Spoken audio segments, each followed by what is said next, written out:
Welcome to the Vegas Insider channel here on YouTube as we take a look at the French Open starting up next Monday at Roland Garros. Kevin Rogers with you, and we are joined by Kenny Ducey, who covers tennis for the Action Network along with NBC Sports Edge. And looking forward to this major. And Kenny's got a lot of good opinions and analysis on the major coming up this week. So, Kenny, let's get right to it. On the men's side, we know Novak Djokovic, that he is one of the favorites going into this. Rafael Nadal is also a favorite. Djokovic won this last year. But Carlos Alcaraz, 19 years old. He won the Miami Open recently. What do you think his chances are to win the French Open? I think they're very good, Kevin. I think that he should be the favorite here, and he is deservedly so. Him and Novak Djokovic, co-favorites. Djokovic falling short to Alcaraz a couple of weeks ago in Madrid in what was one of the biggest tournaments of the year, Masters 1000. But I think a lot of people off of that match were encouraged by the performance of Djokovic. Of course, didn't play in Australia. He's been trying to get himself back up to match shape. It seems like he's done so. Obviously, the big win last week as well in the second Masters 1000 in Rome. So I do think that Djokovic here is coming into this tournament with a lot of good momentum. I think he's feeling good about the way that he's playing tennis, the fitness level. And I think that that's the most important thing for him, because obviously we know right now he's still probably the best player in the world. Alcaraz has given him a really good run for his money there. And Alcaraz also still has yet to prove he can go 5 sets consistently. Of course, he had stamina problems against Matteo Berrettini in Australia last year when he outlasted Stefanos Tsitsipas. He turned around and almost lost to Peter Kayavchik the next round. So there are legitimate concerns there with Alcaraz. He's still very young. He lacks that Grand Slam experience. But if you wanted to put this guy up against anyone in the world right now, he might win every single match. And that includes Rafael Nadal, who I should mention is sort of dealing with a little bit of a foot injury. The foot's given him problems in the past. It gave him a problem in the semifinals of Roland Garros last year. He's dealing with that injury right now. That's why he's plus 250. He was the favorite he's been the favorite to win this tournament every year for years now. He was the favorite in the pre-tournament betting for months and months. Now he's down to plus 250, longer at some books as well, just because of the fact that there's injury concerns there. No one's really sure what to do. But Alcaraz deserves every bit of this line, and he is playing like, no one can stop this guy. I mean, he is so strong off of both wings. His court coverage is insane, and his drop shot, the fact that he's able to mix in a delicate drop shot, he's perfect with that shot, and his long, his deep, heavy ground strokes, it is pretty much an impossible task to beat this guy. He's got to beat himself or run out of gas. So I think him and Djokovic deserving favorites here.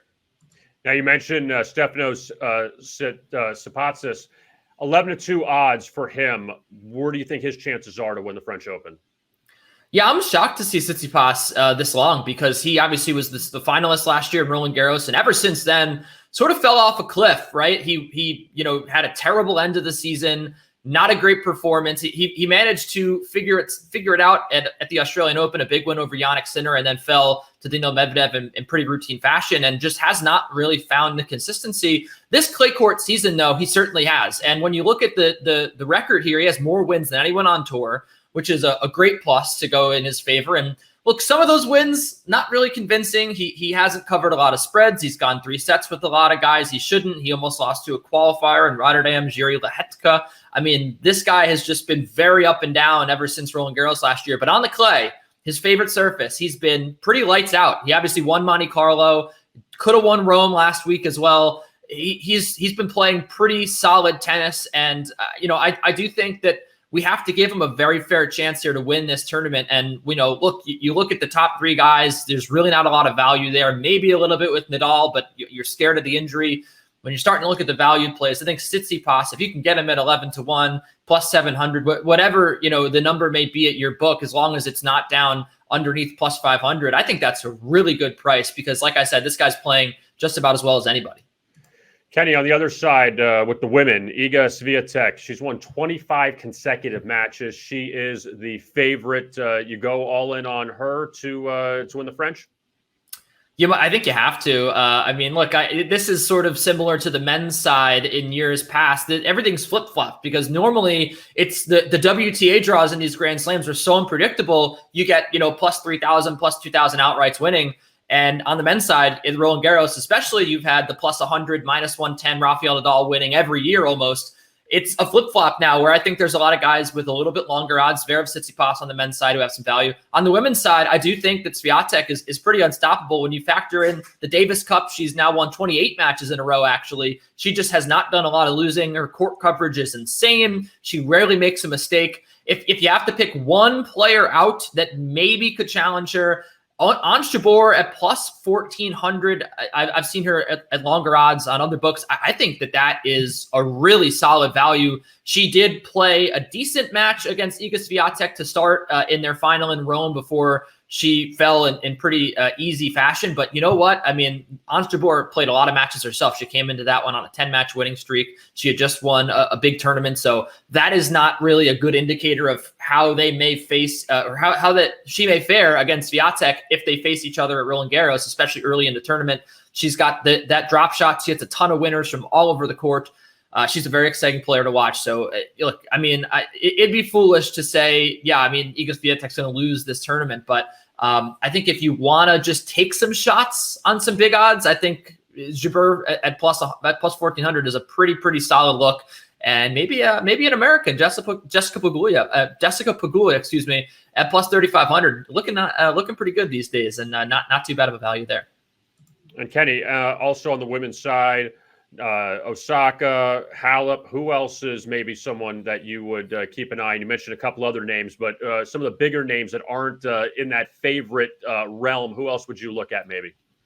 Yeah, I'm keeping an eye on Osaka so I can fade her every match. She's obviously everyone remembers she didn't really play clay season last year. She was out of Roland Garros because she's not a good clay court player. We see right now with Daniil Medvedev, who's losing to Richard Gasquet. Some players, their game is not suited for clay. And you really don't have to suit your game for clay because you really only have to play it a couple months out of the season. You can get around it and get plenty of ranking points at other tournaments. So I would definitely not be putting money on Naomi Osaka to win this tournament. Her game just not suited for this surface. Barbara Krejcikova, who won this tournament last year, she has not played a lot this year, dealing with injury. I would probably stay away from her. The bigger names, like you said, Simona Halep, I think she's a very solid challenger to Iga Swiatek. Again, the court coverage is really good.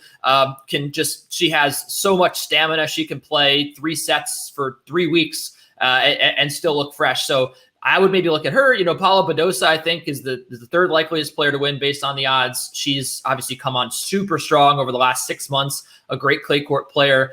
Other than that, though, there are not a lot of big names, I don't think, that can challenge for this title. But, obviously, like in WTA draws in the past, we just never know what's going to happen. But it doesn't seem like, your Victoria Azarenkas, your Anett Kontaveit, your Naomi Osakas, even an Amanda Nisimova, Garbine Muguruza. It's just, you want to go with the informed players right now, and the informed players are the players that are at the top of the odds. And that's just, I think, the fair way to set it, because you're going to have to be red hot to beat Iga Swiatek. Finally, Kenny, who's going to win the men's side? Who's going to win the women's side? I did just say there are some doubts about his fitness, but I'm going to go with Carlos Alcaraz to win on the men's side. I just think he's the best player in the world right now. He obviously had to win over Novak Djokovic, and I think that's going to give him the confidence that he needs to perhaps dispatch Djokovic in perhaps the biggest match of his life if he gets to the semis or the final against Novak. We don't know the draw yet. On the women's side, like I said, I want to seem like I'm smart, so I'm going to say Iga Swiatek wins. There is literally just no beating her. She's obviously won the Roland Garros already, so there's going to be nothing in her way except for, maybe a lapse in focus. But she's looking like Rafael Nadal in his prime on Roland Garros courts. I don't know how many times she's going to lose this tournament in the next 5 or 6 years. It is scary to see what she's been able to do on hard courts when clay really was her best surface coming up and is her best surface. So I think it's going to be a bloodbath here in the women's draw. I think Swiatek's going to roll through and win. Kenny Ducey, he covers tennis for the Action Network and NBC Sports Edge. Kenny, thank you so much for the time. We'll talk to you again soon. Looking forward to it. Thanks for having me.